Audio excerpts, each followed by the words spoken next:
Hello everyone, Niev here, and today we're going to do another spread creation, and I wasn't quite sure what I was going to do for this video, and I'm still kind of playing with it in my head, so this will be a total experiment here, but I was planning on doing my year head and like doing a video for that, but I had no idea what I was going to do for my spread creation video.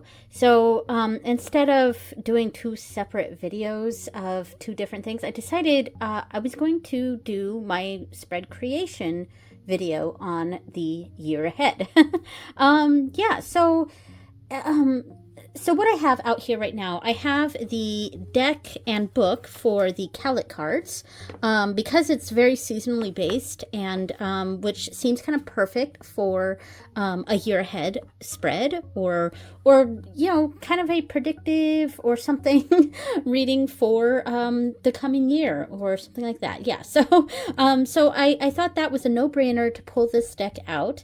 So I also have the Lord of the Rings Tarot, because I think it goes pretty well with the Kalat Cards. I pulled out the Steampunk Tarot because I almost never use it, and I felt like it could also kind of go with this deck, so I pulled that one out for fun. I also have two of the Green Glyphs decks out. Now, this one is the Oracle, which is really nice. And I don't know what I will do with this. I just kind of pulled it out. Yeah, I'm still kind of playing with this in my head, and I will probably kind of look through this book and see what we could do with all this. And then I also pulled out the Lenormand, the Green Glyphs Lenormand, and that's because my year ahead is usually done with Lenormand. So I thought I would start this out by showing how I have been doing my year aheads for the last few years. Okay, so my year heads are usually done with a Lenormand, and I do a grand tableau. However, I do a different layout for the grand tableau specifically for a year ahead. And so the typical grand tableau is an 8x4 plus 4 at the bottom, right? And some people like to do a 9x4 because, you know, that makes it nice and even. But the traditional is an 8x4 plus 4 at the bottom. And that is my typical, the 8x4 plus 4. But when I do a year ahead, my layout is actually a 6x6. And the reason for that is because it gives me 4 perfect boxes. And a box in Lenormand is a 9-card layout that is 3x3. Yeah, so I'm going to lay out a year ahead, and I'll just kind of briefly go over how I sort of read it, and hopefully it'll all fit in frame. I might need to zoom out a little bit, but yeah. Okay, so I absolutely could not fit all of this in. There's a row at the top there, and there's actually a row underneath. There's one more under this. So it's 1, 2, 3, 4, 5, and then there's a 6th one underneath. So I will move the camera a little bit to show it. There we go. There's the last one. Yeah, so this is my typical year ahead. I might take a picture of this layout. Oh, sorry about the dog. Anyway, sorry about that. I might take a picture of this and overlay on top, just sort of remember what is here. But yeah, so this is my typical year ahead spread that I do, and I do this for Lenormand. So, and what it does is it gives me 1, 2, 3, 4 boxes, and they're perfect sized boxes. And I sort of think, I can kind of think about it like the seasons of a year, sure. And it's kind of like, but it's more just 4 quarters of a year. And it's like, this is the general first quarter, this is second quarter, third quarter, fourth quarter. Yeah, and from there, and then we have the center 4 cards, which is like kind of the heart of the year. And in this case, it is bouquet, bear, mice, and lily. And then I have a hare right here. Let me get that. Yeah, so there we go. So that would be the heart of the year. And then at the top is kind of the theme of the year, the first 3 cards. And from there, you can start doing a normal Lenormand reading. I like to I like to do the center box, the first 3 cards. Then there is the X going on both sides here that you can read. And then doing the individual boxes. And then knighting. So, like, if there's important things that you or important focuses about the year, let's say, let's see, let's say your focus on is about, let me see. I'm trying to figure out a focus, a question for the year. Let's say it's sort of a work-related problem. And you might pick whatever card that you typically use for work. Some people use a fish, so let's just go with that for work.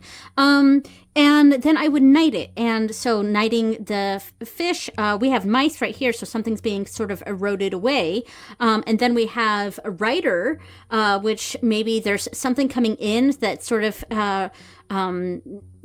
lessens things, or there's something new that's coming in that's chipping away at maybe your work or what you have. But then we have this knighted with stork up here, which is a positive evolution. So we have something coming in that is taking away, but it's leading to something potentially better. So there's something like that going on. And then the last card down here, which you can't see, but let me pull it up. The last card is the scythe. So there's, like, at the end of the year, maybe there's something definitive that's ending for you.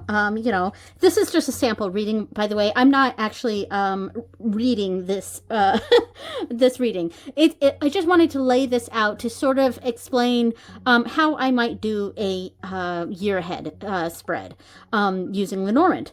All right, so I think I'm done talking about this for a little bit because I want to get into the Kalat cards and see how I might do a year ahead spread with that one. Okay, so the Kalat cards are specifically for the seasons, and each card has a season symbol on it. I believe this is summer, and I think this one's spring. I might be wrong on these. I'll double check. I think this one's autumn, and where's the winter one? Summer, autumn. Of course, I'm not gonna find winter. I'm sure there's a winter one. All right, come on. Or maybe this is winter. I'm not sure. Let me see. Oh, here we go. Winter. Okay, so those are the different symbols, and they kind of look like the word yoga to me when you lay it out right here. Y-O, and then the lines and A, or I don't know, something like that. Let me see. It said it in here that, like, when I saw it, I was like, it kind of, oh, here it goes. This one. Okay, so winter, spring, summer. Oh, no, summer and autumn. There we go. It kind of looks like the word yoga to me. Y-O-G-A. But anyway, so this deck, there's 52 cards going for the 52 weeks of the year, which is great and is something I might utilize. And I was thinking there is a way that I kind of plan to use this deck for next year, which I'll talk about in a later video. But I also wanted to peek into the spreads that this deck talks about, because this deck is also kind of Lenormand-esque. It's not Lenormand. It isn't. But the system that they use, or the spreads, tends to follow the grid system, which Lenormand follows. Whereas, as opposed to like tarot, where you could put the cards in like you can angle them in different ways, you can overlap them, you can you can do any sort of layout with tarot. And to be fair, you could do any layout with any deck. But Lenormand style decks are meant to be done in a grid system like that. So this deck has its own version of the Grand Tableau, and they call this the Table of Seasons, and it is all 50 weeks, or 52 weeks of the year. But it starts up here. Let's see if I can pull this up. It starts but something like that. I'm probably not explaining this well or saying it correctly, but yeah. Anyway, and I don't have this deck in order. I was shuffling it a little bit. So I'm trying to decide. I do want to do something like this, kind of a grand tableau for this deck, but I'm not sure. And of course it talks about knighting, which is one of my favorite things to do in Lenormand. And they of course have a 9-card box as well. Let's see. And then there was other sorts of spreads maybe. So yeah, honestly, this is the first time I've really looked into this book. I did a little review of it, but I've been so busy that I haven't really come back to do to really look through this book. But and they also have the sphere of seasons here. So the table of seasons can be imagined as a sphere without beginning or end, which I like that too. Yeah. Oh, I see.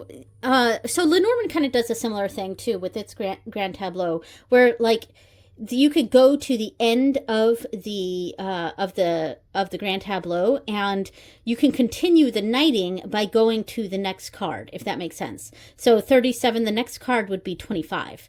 So yeah, I mean, and that's definitely something some people like to do. So I mean, here's a better picture.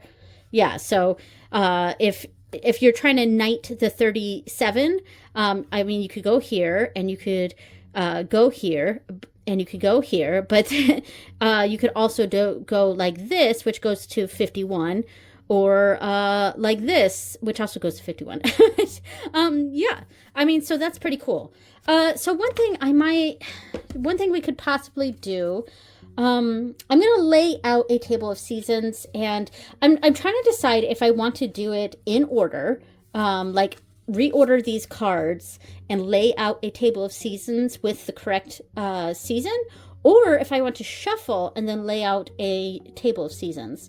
I'm going to take a moment and decide what I'm going to do. Okay, so I absolutely could not get all of this in. I can kind of show you what it looks like this. This is my entire table. I've got a little bit of room on the top and a little bit room underneath, but it's pretty much all the rows go the width, or I mean the length of my width of my table here. So yeah, so what I ended up doing, I ended up putting it in order. So these are the seasons, and we've got 51 and 52. These are the 51st and 52nd week of the year, but they're the beginning of winter because we start off with Yule. I mean, we have this card, the winter solstice. We start off with the winter solstice. Let me see if it will focus. And so that's the beginning of winter with this system. And then we go all the way for the first 13, or the first 11 weeks, because it's the last 2 weeks of the previous year, and then the first 11 weeks of the following year. And then we've got spring, summer, and autumn. All right. Yeah, so this is one, like, you could do this sort of layout where you're just going straight, you're pulling out the exact cards for each of the weeks. And this may work. And I mean, one thing you could do is you could move everything this way. You could take the last two weeks and reorganize everything so that these are actually in the last, the last 2 weeks there. You could do that. Or leave it like this, and just leave it as winter, spring, summer, and autumn. Yeah, that works. And one thing you could do from here is you can pull a tarot card for each week. I'll pull out an example. Obviously, it's going to be just a lot of layering, but... So, I mean, I pulled out the Steampunk Tarot here. So let's say, like, I'm just putting an example here because it would be too much to lay all this out. You could lay out about 52 cards, and oops, this is the back side of it, sorry. And, you know, and sort of do your own sort of reading like this. So this is the card that represents that week. You could do that, or you can make it easier and instead of having this giant layout right here, let's say you just want to do the first month. So like, let's say it's about 5 cards, and you'll just have the first 5 cards of the year out here, and then put a card underneath for each one. Yeah, that's one thing, and that is more what I'm sort of planning on doing next year. I'm kind of planning on doing something like that. So yeah, that is one way to do it. And like, so you could do that. You can do like basically 12 smaller readings, and just pull out the 4 or 5 cards for that month, and then lay out a tarot card for each of those weeks, and just kind of have a general this is the tarot card of that week. And you could do the same thing with the oracle here. Let's say you can pull out 1 card for the month, and then you have the 4 or 5 cards for the month and for each week, and then pull out a tarot card for each of those weeks, like that. Yeah, so that's kind of one way to do it. Yeah, let's see, what else could we do? So I pulled out, to kind of give a better example, I pulled out the 5 cards. Let's pretend this is the first 5 weeks of the year. Yeah, and I don't actually know how many weeks there are this coming January, but I just went with the 5. So we'll go with 5. And so, like I said, you could do 1 card. You could pull 1 oracle card, and that's sort of the theme of the month. We could do that. So Willow Tree is the theme of the month of January. And then we have each of these cards to represent each of the weeks of January. And then you can, let me just quickly shuffle this. And of course I make it a big mess, but let's, because I'm trying to do this over the camera here. So I kind of, you know, I'm in an awkward position. So yeah. So, yeah, so I shuffled this real quick here, and so let's see, the 4 tarot cards to represent each week of the month of January. And quite like this steampunk tarot with the Kalat cards. I don't think I used this one when I did my walkthrough. Maybe I did, I'm not sure. But yeah, so that could be a month ahead reading, 1 card for each week of the month, and you could even overlay it a little bit. And then there's, you know, there are different meanings of these cards in the book here. I'm just trying to overlay this. Here we go. Yeah, so there are meanings in here, so you can kind of use that as sort of the feel of that week. And so let's see, I'm just going to quickly find something. Snow globe. Yeah, so, and, you know, and there's also how to read it with the other cards, if you're not doing it in order, if you're doing it Lenormand style, which is great. So predictable, repeating, satisfied, control, ongoing, passive, secure, durable, safe, your world, surroundings. And then we have temperance right here. So yeah, it's sort of a sense of keeping balance to feel secure and in control. Yeah, I mean, that's kind of how I might interpret this. And then for the next one, we've got clock with the 8 of Pentacles. I love the 8 of Pentacles. It's my favorite tarot card. But we have this person hard at work making these pentacles, and they almost kind of look like clocks. And then, of course, because this is the steampunk tarot, I mean, it is kind of clockwork. We've got the gears and stuff in the background. I think that this the theme of the steampunk the steampunk theme sort of goes well with these Kalat cards, because the Kalat cards kind of feel very Victorian to me. I don't know if that makes sense, but it does. So so the clock card represents no changes, a security balance, assurance, time, permanent stagnation. So depending on how you read it. And then we have the Eight of Pentacles. So maybe this week might feel a bit tedious, or like we're a little swamped with work. So there we go. There's one way of doing. And then we have the willow tree to represent that whole month. And let me grab the book for this. Let's see, willow tree. So peace, appreciation, understanding, and spring. So I mean, it's a winter thing, but yeah, so kind of a keeping the peace, and maybe because we're hard at work, there's a sense of needing that appreciation. And I mean, we've got, and then you could read this as its own reading by itself, like the Ace of Cups, Temperance, Eight of Pentacles, Ten of Pentacles, Seven of Wands. I mean, there's a reading right there. Yeah, so that's kind of one version of this that I was looking at. Just taking that whole table of seasons and just bringing it into little bite-sized sections, if that makes sense. So yeah, anyway, I am going to try something else too. So as I mentioned, this deck also has a system that's kind of Lenormand based. So it's a bit of a grid system, and it's meant to be read in a way that the cards around it affect the meaning. And because of that, one of the year ahead sort of spreads I was thinking about you could do, or month ahead, week ahead, whatever you want here.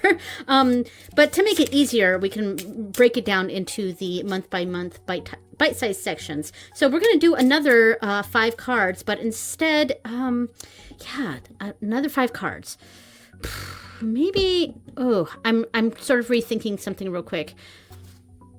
Okay, so what I was thinking in my head, because I just shuffled these, and laying out a month ahead, week ahead, whatever, and I was going to do sort of the same thing of laying out 5 cards and doing some sort of further reading on that with other decks, but I kind of want to do something a bit more grid-based here, so we could, let's see, if we were doing a month ahead, because each card sort of represents a week of the year. Sorry, I'm just thinking this through right now.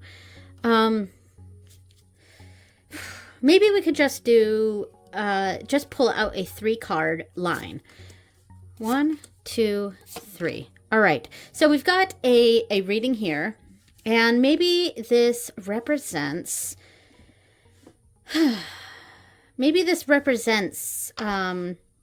a vibe for the month ahead. Like, we don't even necessarily need to use this as each week. We'll just call this the vibe for the month ahead. And I will quickly look up what these mean. So this is card 29. So this is letter, and it represents letter, email, invitation, order form, packages, tickets, flyers, advertising, etc. And then we have 18, and let's see if that's actually on here. So when it lists this card in connection with some of the other cards, it doesn't say what the number of the card is. So I have to search for it, because I actually don't know. Maybe this is moth. I don't know, because it does look like moths, but I don't know what each card is titled, if that makes sense. So it just has a number and the season symbol. So I mean, I guess that makes sense that this is letter, but I might have called it bottled message or something like that, bottled letter. Yeah, and this is just some sort of dryad maybe, but I don't know what the actual title of that card is, because I only have the number and the season symbols. So card 18, let's see what that one is. And by the way, we have a summer, spring, and spring, which you can kind of read into that too, like what each one means there. So this card is the wings. Okay, see, I thought it was going to be moth, but wings, which is upgrade, moving, fertility, reproduction. Moving with the letter, maybe it could like if we're thinking about it in a negative sense, it could potentially be an eviction notice. Hard to say. Let's see if there's any connection with the other cards here. Let's see. Letter. So bucket list, moving notice, like I said, an eviction notice. I mean, moving notice might be a little bit more positive. But yeah, it's some sort of letter that's indicating some sort of movement. And then finally we have card 16. Let's see what this one's called. Askling of the past. I actually don't know how that's pronounced, but yeah, so history, old-fashioned, previous, ancient, former. Okay, so something from the past.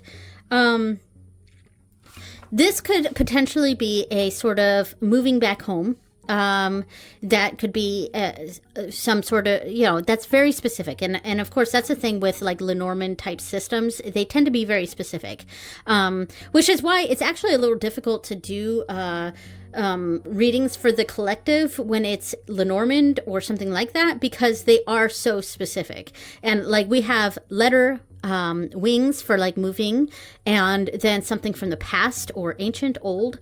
So maybe something drug up, and or because this is the, if we're reading this past, present, future, or in a progression sort of way, this leads to this, which leads to this.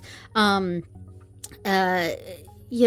why I was saying it could be a moving back home sort of vibe here. Yeah, so it's something like that. And of course, we can go down many different avenues with that. So, I mean, this is the general reading. So let's pretend this is the reading for the month ahead. And maybe we can further this, like, let's kind of like create a box, but with 3 different systems. So then we have the Lenormand. So we're kind of creating a box here, a 9-card box. And I'm totally just making this up, by the way. This is not in any any of the books. I'm certain I am not the first person to do this. But creating a box like this. So we have the person, Lily, and mice. Okay. So Lily, is connecting a bit with that, with this card here, the past card, the person of the past. I don't remember. I don't know how to say the thing. It kind of looks like ashling, which is the Irish word for dream or vision, but it's askling or askling of the past. I don't really know. But and then we can grab. I didn't actually end up using the Lord of the Rings tarot with this. I just sort of stuck with the steampunk, and that's fine. We'll do that. We'll bring this up, and then we will pull a 3-card from the tarot here. And then once we're done with that, we have a full box that we can sort of read it in a Lenormand style. So I'm going to quickly... So, oops. Page of Cups. I don't read reversals, so I actually have a card that's upside down in here, so I'm going to flip that around and do another little shuffle here. All right, so Page of Cups, 5 of Wands, and I will move this up a little bit. Sorry, it's a little out of frame here. It's kind of the way things go with Lenormand, because it's usually big readings, and that's why I prefer my Lenormand cards to be small. And I really like the size of the Kalat cards. All right, so here we go. So here's maybe a month ahead reading here. We've got, and we've created a box. So then from there, you can read this like a typical Lenormand reading. We've got the heart of the situation here, Lily, which is, it's kind of, it does make me think of the past, because Lily kind of represents for me like an older person, usually an older woman. That could be the case, or it's kind of that. How am I wording this? I think I was thinking like old age or wisdom. Yeah, and it tends to be, or peace is a good one for that as well. And this the line this way has that sort of past feeling. Something old or peaceful, and that's why when I was sort of saying a moving back home or moving back to comfort, maybe some sort of notification that's requiring the person to move in a direction of comfort and peace and something like that, which makes sense here. And then we have the Page of Cups. So this is definitely something that's potentially wanted. It doesn't feel like a negative thing. Like I initially was like, oh, it could be an eviction notice, but yeah, and this line could be read in a negative way. But now that we're bringing in some of the other readings, it sort of makes sense. But we end here with the Death card, so that's kind of sad too. And if we read this maybe very specifically, and we could read into that as a potential death in the family of an older person, and we're getting sort of a notification of that. That's something to think about as well. And then there's the Five of Wands, which is a sort of competition fighting sort of card. And I feel like these three right here are a bit, I guess, negative, I might say. Yeah, and there's definitely a person involved in here, and it's the second person, so it's not the querent, it's not the main person that this would be for. It's someone else in their lives, maybe an older person whose health is maybe sort of dwindling, and it could lead to, I am reading this as a literal death here, of course, but or an ending of something, and then this letter could very well be an inheritance of some sort, that, or a will, and there is fighting going on or something like that. I mean, this is obviously very specific. But again, that's kind of how Lenormand sort of is. It is very specific. And a lot of the cards are often read in a very straightforward, very specific sort of way.